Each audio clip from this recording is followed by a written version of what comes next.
Amém. Salve mais uma vez a igreja com a paz do Senhor. Amém. Estamos felizes, sempre felizes de podermos estar na casa do Senhor, de podermos celebrar a presença desse Deus que é santo, que é poderoso, que é sobre todas as coisas, esse Deus que é excelente. Eu queria lhe convidar a abrir sua Bíblia na carta aos Gálatas, capítulo 4, do verso 1 ao verso 7. Aleluia.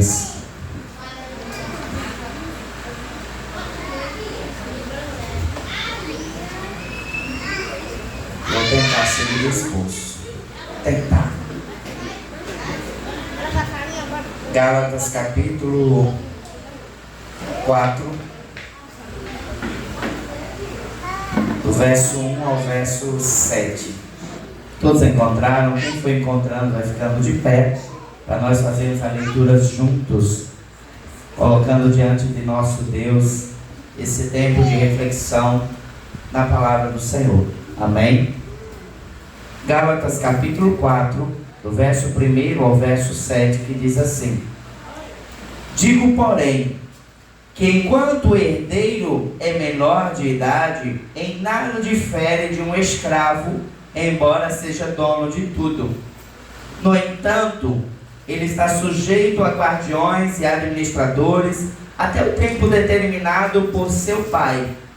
Assim também nós, quando éramos menores, estávamos escravizados aos princípios elementares deste mundo.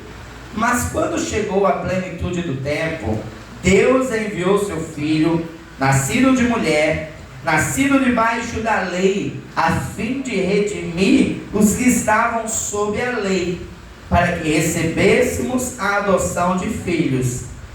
E porque vocês são filhos, Deus enviou o Espírito de seu Filho ao coração de vocês, e ele clama: Abba, Pai.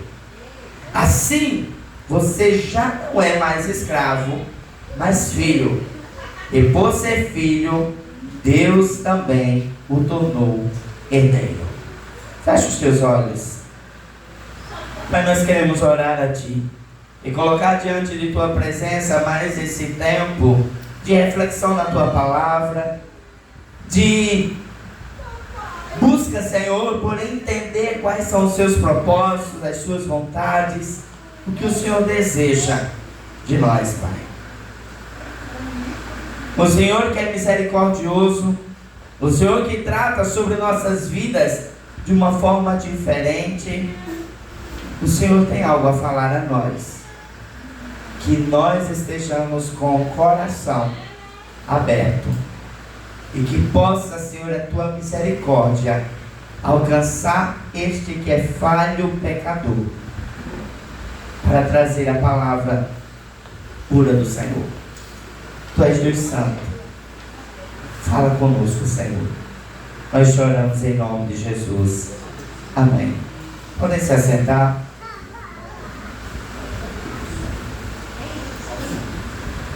Aleluia. Quando a carta é escrita à igreja de Gálatas, nós precisamos antes entender qual a condição que essa carta foi escrita.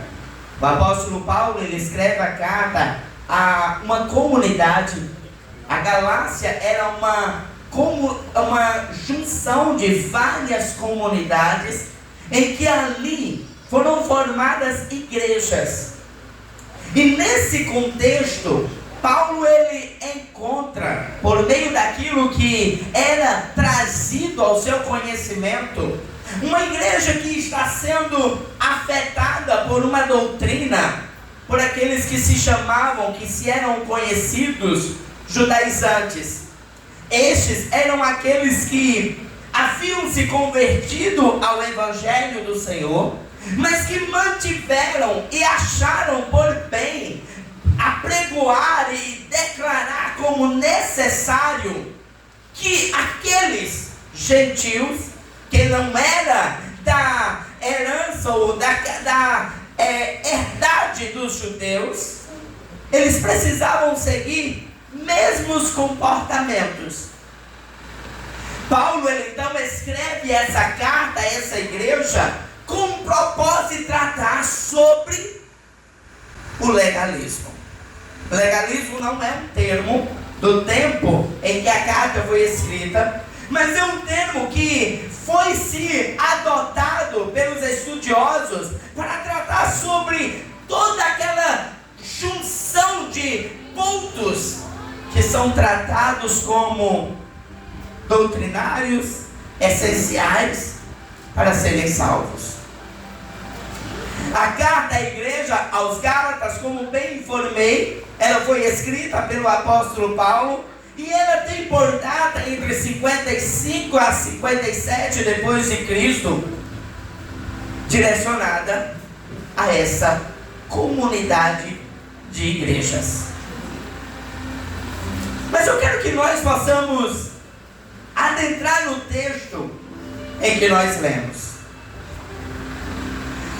Quando nós estamos falando sobre legalismo, e quando nós estamos falando sobre pregações contrárias ao propósito de Deus, nós estamos falando de um povo que está pregando, que está ensinando, que está ministrando a igreja, mas que estão falando de si. Paulo, ele encontra essa igreja envolvida por uma realidade onde judeus ali estão dizendo: olha, vocês se converteram, vocês agora fazem parte da comunidade cristã, vocês fazem parte daqueles que vieram nascidos ou atraídos pelo cristianismo por meio de Cristo. Mas vocês precisam entender que o comportamento de vocês está equivocado. E agora, aqueles judeus olham para aqueles gentios e começam a trazer uma mensagem que estocada em seus ombros, uma carga que não condizia com a verdade do Senhor. São salvos? Precisam da circuncisão. São salvos? Vocês precisam, para manter essa salvação, os sacrifícios. São salvos? Vocês precisam manter os ritos judaicos. Vocês são salvos, mas vocês precisam cumprir o calendário judeu. E agora Paulo, ele chega para aquela igreja e ele diz: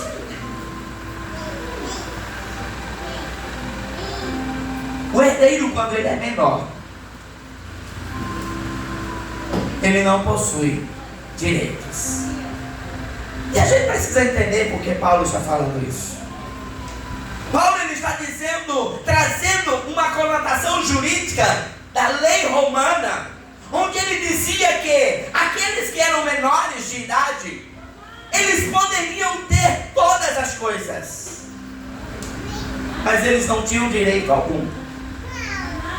Trazendo uma ideia mais próxima para a gente entender, Tony Jaciara possuía uma herança gorda, uma casa abastada, um carro do ano, um emprego de um salário altíssimo, aquela riqueza.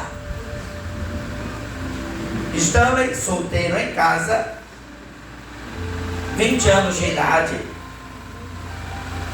mas ele não tinha poder algum sobre toda aquela riqueza. Se o pai dissesse não, ele podia chorar, espernear, não tinha direito. Aí você para e pensa: mas se os pais morressem? Estando em 20 anos de idade, os pais morreram. Na lei romana, ele continuava sem nenhum direito. Precisava de um tutor, alguém que cuidasse daquele jovem até que ele chegasse à idade dos 25 anos, idade essa considerada a maior idade para os romanos, para que de fato ele pudesse usufruir querido? E aí a gente faz a pergunta, por que Paulo está falando sobre isso? Paulo ele está dizendo àquele povo, e agora ele está direcionado aos judeus, ele está dizendo, vocês, em algum momento, em alguma circunstância, vocês conheceram a lei. Vocês sabem quais são as determinações daquilo que Deus entregou a Moisés quando ainda estavam caminho à terra prometida. Só que veio este veio para cumprir tudo aquilo que estava determinado da lei. Só que vocês continuam lá, na menor idade. Vocês continuam lá, presos, amarrados, mas não estão usufruindo daquilo que o Senhor já lhes deu.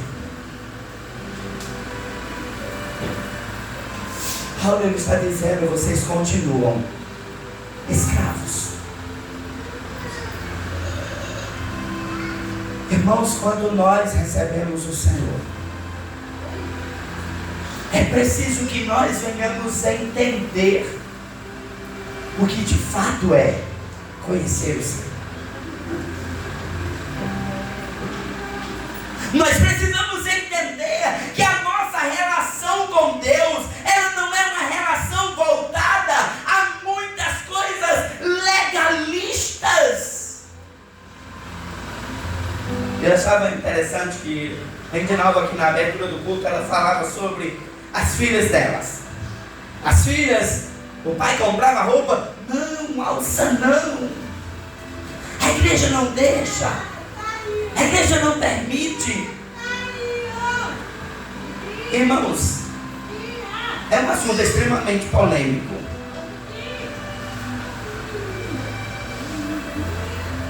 Mas o que de fato trazia ausência de salvação a essas meninas?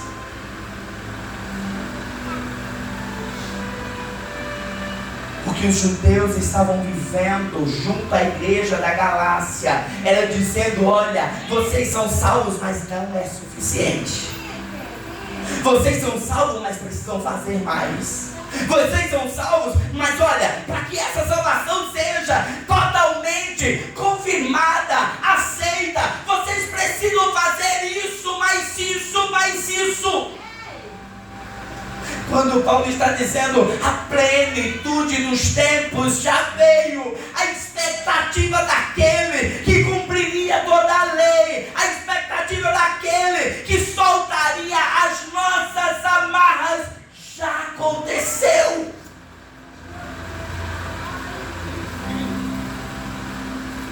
Mas quantos de nós estamos na mesma pregação? Emanuel, para tu ser salvo, eu acho melhor tu não usar essa blusa de rock and roll que você tem. Olha, Pedro, eu acho engraçado. Depois eu volto para usar Pedro. Mas eu acho engraçado um dia. Eu vou te perdoar porque eu quero ir para o céu.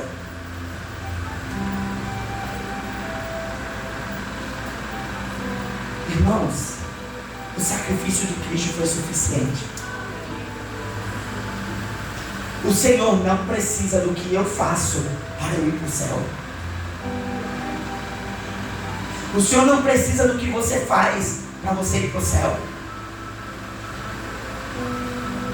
O que de fato acontece é que quando verdadeiramente entendemos que Cristo veio, que Cristo morreu, que Cristo me redimiu, que Cristo me salvou, que Cristo tomou o meu lugar, que Cristo decidiu ser maldito em meu lugar, que Cristo decidiu tomar o meu pecado sobre Ele, Ele já fez a obra completa. Eu agora vivo para a glória dEle. E para viver para a glória dEle,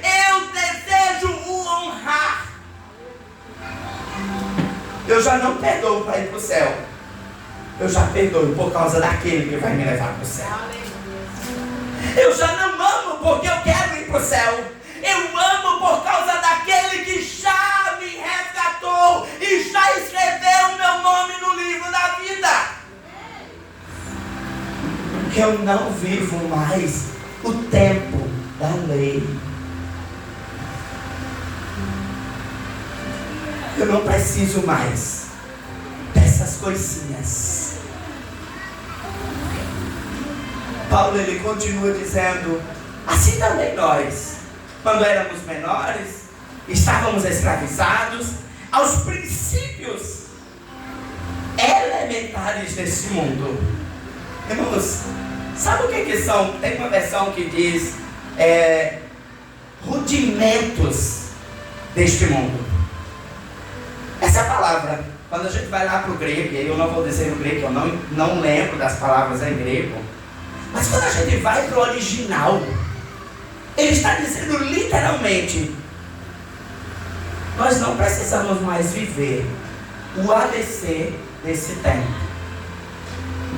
Os ensinos que foram ditos que eu precisava viver. O que os judeus eles viviam?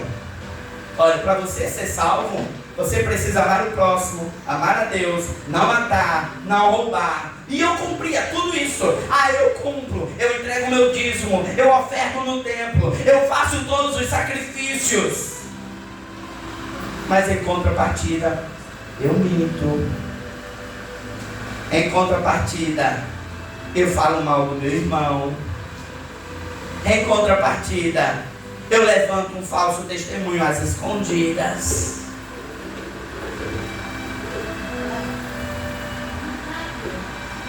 Irmãos, quando nós trazemos para os nossos dias, Linda fez esse exemplo claramente. Eu aprendi que tinha que ser blusa de manga. Que ela ensinou as suas filhas a usar blusa de manga. E aí talvez a Manuela ensine a sua filha a usar blusa de manga. Mas aí Paulo está dizendo, você precisa largar mão de viver essa relação com esse ABC ensinado que não salva ninguém.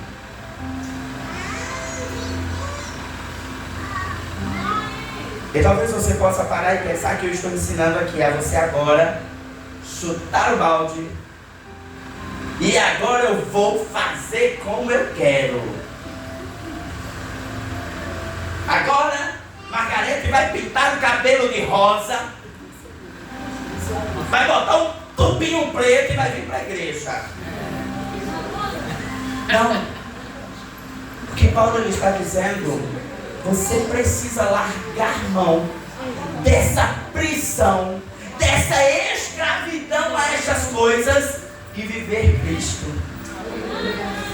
Porque quando eu vivo Cristo, a minha roupa muda.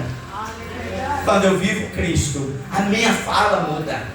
Quando eu vivo Cristo, o meu comportamento muda. Quando eu vivo Cristo, a minha rede social muda. Quando eu vivo Cristo, as minhas conversas com os amigos mudam. Quando eu vivo Cristo, eu tenho mudança de vida. Eu não vivo regras. Eu vivo Cristo. Sabe o que Paulo diz ao final da carta? Trago em meu corpo as marcas de Cristo. Paulo não chega ao final da carta dizendo, sabe, igreja, eu trago uma lista de todas as regrinhas que eu preciso viver. E eu cumpro todas elas. Irmãos, é tão fácil nós entendermos. É hoje. A gente imagina aquela irmãzinha que vai passando com uma saia comprida, ou aquele irmãozinho que está indo em sol causticante, que a gente está vivendo dias que só Deus. mas botou aquele terno, aquela gravata, e ao meio-dia está vindo da escola bíblica dominical. Esse irmão é muito crente.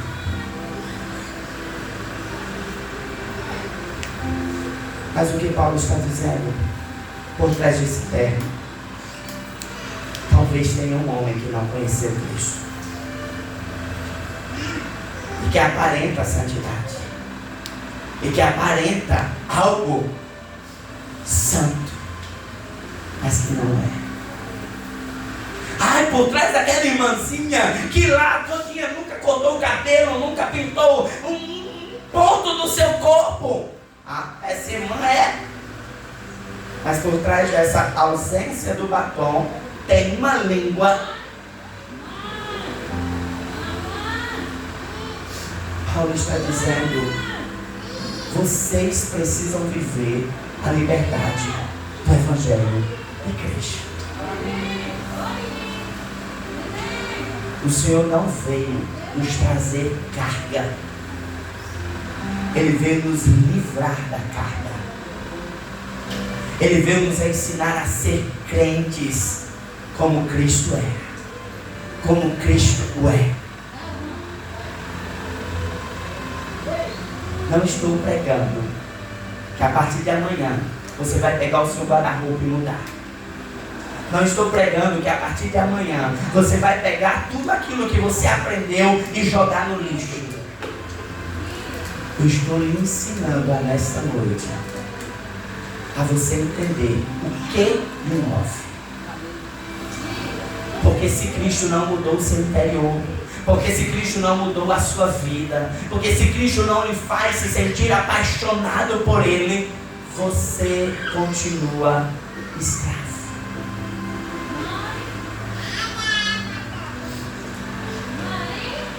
Eu hoje estou de terno, mas porque o terno é novo. Aí a gente vem se amostrar. Roupa nova, a gente vem para a igreja. Mas eu dizia, eu oro pelo dia em que eu possa vir como acho e pregar a palavra de Deus. Porque essa palavra não depende do meu terno. Essa palavra não depende de uma camisa de botão com uma gravata.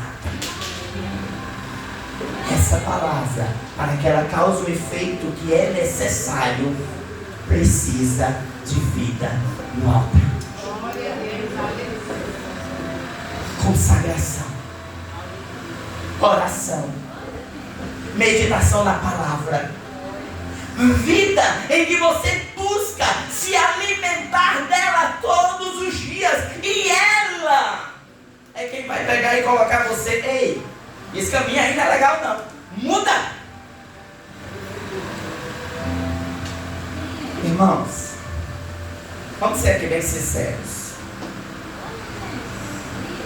A Manuela não usava a blusa de alça porque ela se sentia santa.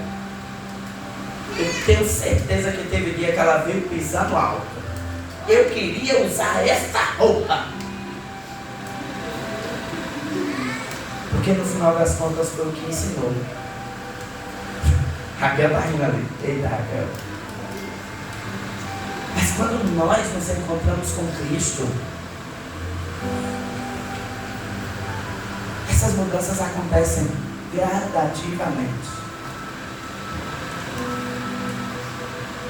Se antes eu entrava em rodinhas de amigos para fazer conversinhas de piadas profanas, eu agora me constranjo. Meu pai, ele não gosta disso.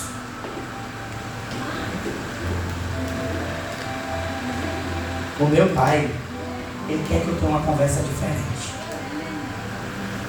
Alguns dias atrás a gente estava lá em casa e Ismar estava contando uma situação. Aí ele contando a situação, não sei o que, aí ele fez: olha, porque me deu uma vontade. Mas eu agora sou crente, posso não. Porque o nosso Pai, aquele que nos atraiu, é Ele que faz isso. A gente para e diz: papai vai ficar triste, então eu não vou fazer. Salvo nós já somos. E Paulo vai dizer isso, irmãos. Eu achei fantástico esse pedacinho. Quando chegou a plenitude do tempo, Deus enviou seu Filho, nascido de mulher, nascido debaixo da lei, a fim de redimir os que estavam sob a lei, para que recebêssemos a adoção de filhos. Irmão, esse é o ponto-chave dessa palavra. E que, olha, quebra o meu coração. Sabe o que Paulo está dizendo àquela igreja? Ele está dizendo assim, olha, Pedro, tu não era nem filho desse Deus. Tu era uma criatura qualquer aí nesse mundo. Janete, tu não era filha. Tu era uma criatura. Kelsey, tu não era filha. Tu era criatura. De fato, você não tinha nem direito do filho menor de idade. Você não era da casa. Sabe o que Paulo estava dizendo?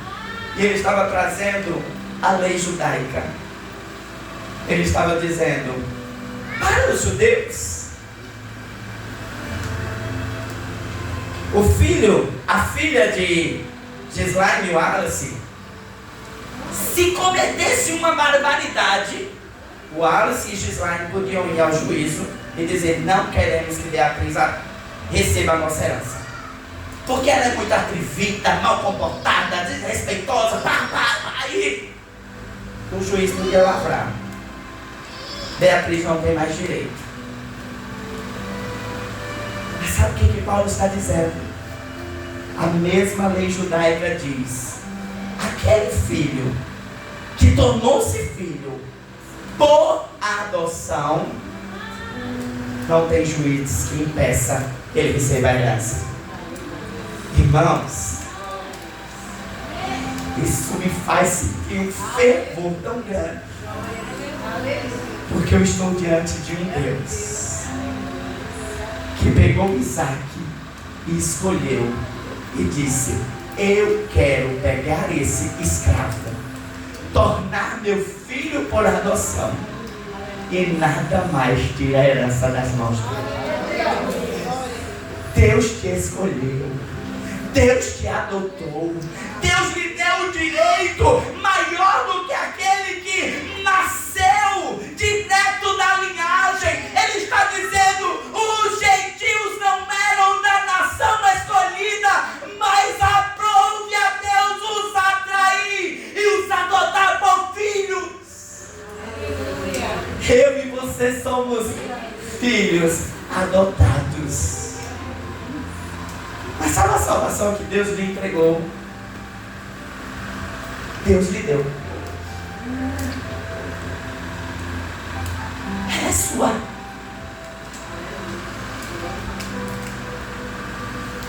Esse Pai é misericordioso.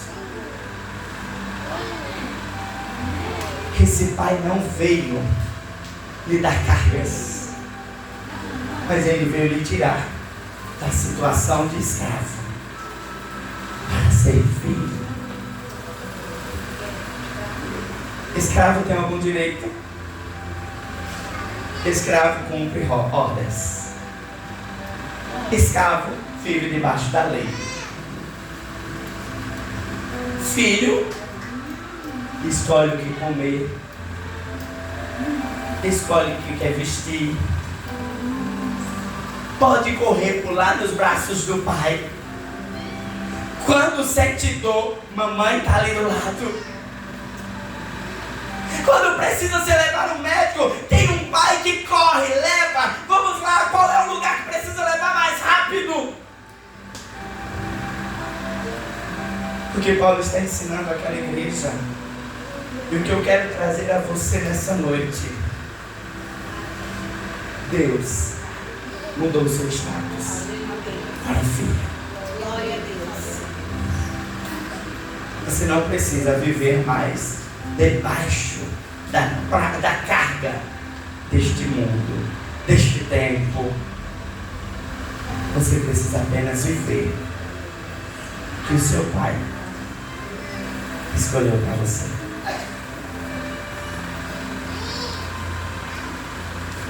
Irmãos, se nós entendêssemos de fato o que é viver as coisas do Senhor, nós não perderíamos tempo. Como diz a canção, me ama, eu não tenho tempo para estar perdendo com ressentimentos, com coisinhas.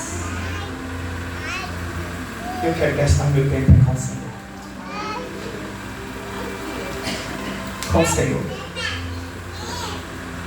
Às vezes nós estamos gastando tempo. Pode tatuagem, não pode tatuagem, pode fazer isso, não pode fazer isso, pode cantar aquilo, não pode cantar aquilo. Vai para a palavra. O teu pai fala contigo. O teu pai te dá as respostas.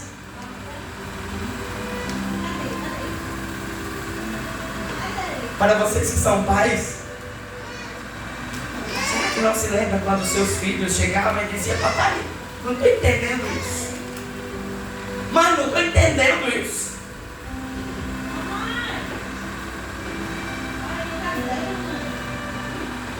O filho não procura lá fora.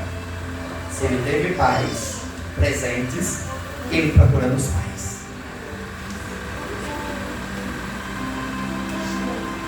Deus é esse pai. Deus é esse que está cuidando de você. Deus é esse que está lhe tratando por filho. Deus é este que está querendo apenas relacionamento. Relacionamento.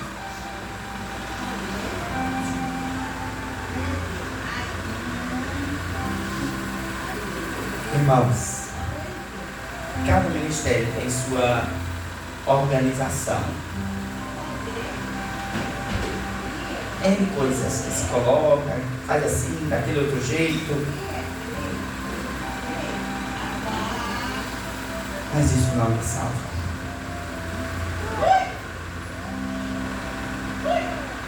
Eu preciso lhe dizer que isto não me salva.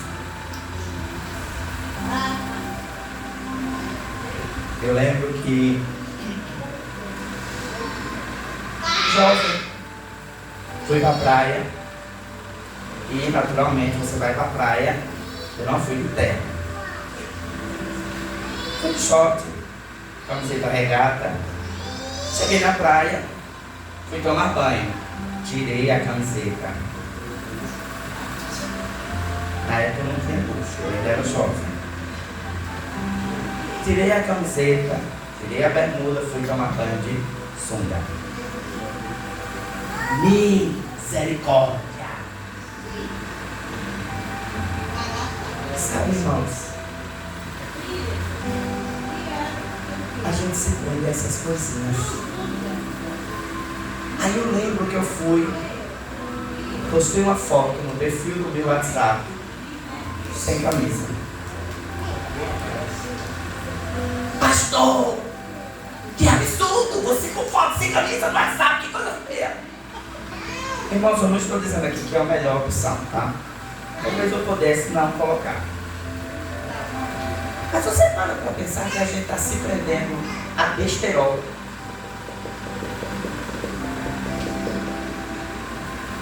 A pergunta que eu faço: você que se incomoda com como vai para a praia, com a foto que postou sem camisa, com a roupa que fulano usou, a pintura que ela fez na cara, o corte do cabelo, você tem vida no altar?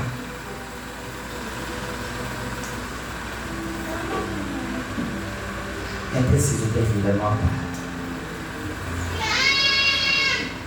Porque Deus me conhece na sua casa. Porque Deus me conhece no seu trabalho. Porque Deus me conhece por trás das cortinas. Deus, Ele sabe quem você é. Se olhar para Isaac hoje, lindo, com essa roupa nova, você vai olhar para ele e vai dizer: que homem lindo, santo, espiritual, maravilhoso.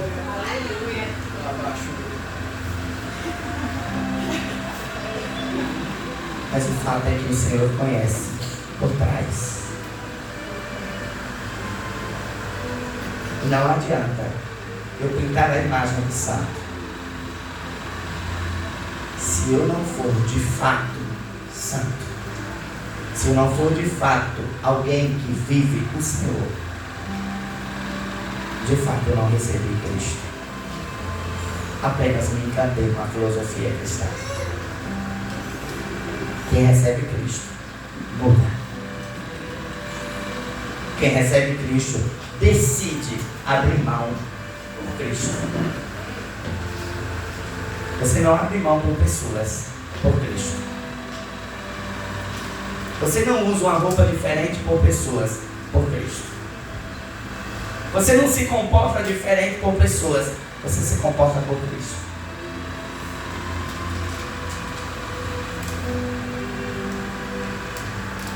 A ministração que o Senhor nos deixa nessa noite: viva como filhos adotados pelo Pai. Porque seu Pai lhe amou, entregando o seu primogênito para morrer por sua vida. E seu Pai lhe amou, entregando o seu primogênito puro, santo, glorificado. Ele assumiu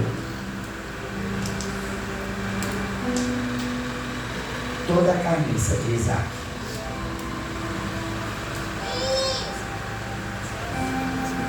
Sabe o que significa a morte de cruz?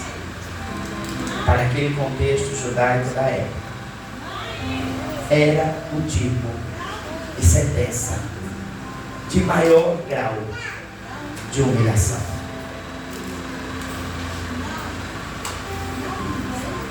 Jesus assumiu a pior condição de maldito por nós. Segundo os historiadores, João depois foi ser morto. E segundo os historiadores, não está na Bíblia, mas esse João diz: eu não sou digno de morrer igual a Cristo. Me coloca de cabeça para baixo. Ele era mais santo? Não, irmão. Ele só entendeu que ele não era nada, mas o Senhor o amou.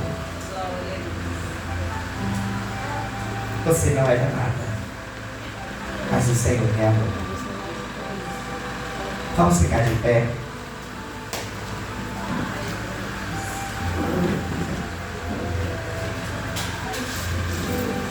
Nós vamos orar ao nosso Deus. O esposo veio, o esposo Paulo, a Luísa. Nós vamos orar a Deus e pedir a Deus: Pai, me ensina. Me ensina a ser quem o Senhor quer que eu seja. Me ajude a ser quem o Senhor quer que eu seja. Me ajude. Porque não é fácil. Não é fácil. Pai, nós estamos diante de Ti. E a nossa oração diante de Ti, Senhor, é que a Tua misericórdia nos alcance. O Teu amor que excede o entendimento. O Teu amor que é mais do que qualquer coisa que possamos imaginar. É esse amor que nos alcança. E é esse amor que é capaz de me fazer diferente. Não ficar preso, Senhor, aos rudimentares elementos do nosso tempo, para vivermos o que de fato temos por direito. Vivemos como filhos, Pai, porque o Senhor nos amou. Porque o Senhor nos amou primeiro. Porque o seu amor nos alcançou. Porque o sangue, Senhor, do teu filho derramado naquela cruz foi quem me atraiu. Pelas suas pisaduras, Pai. As pisaduras daquele justo. Foi por causa delas que fomos sarados. Nós somos livres. Nós somos livres. Nós somos livres. Nós somos livres. Obrigado, Senhor, pelo teu amor.